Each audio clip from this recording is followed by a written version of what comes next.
Hello everyone, এই দেখো এটা হলো মাছের ডিম। তো আজকে বড়া খেতে খুব ইচ্ছে করছিল, তাই আর দেরি না করে পেঁয়াজটাকে কুচি করে নিলাম, রসুন লঙ্কা সব কুচি করে ডিমের মধ্যে দিয়ে দিলাম। আর তার মধ্যে একটু বেসন, নুন আর হলুদ দিয়ে ভালো করে ম্যারিনেট করে 10 মিনিটের মতো রেখে দিলাম।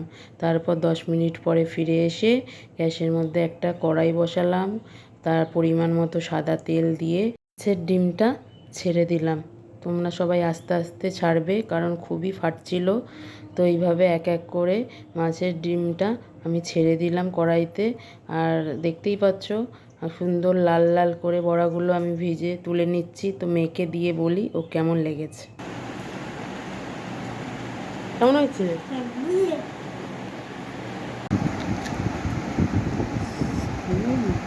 আর আমার মেয়ের তো বড়া খেতে খুবই ভালো লাগে। তোমাদের কার কার ভালো লাগে কমেন্ট করে বলো। টাটা।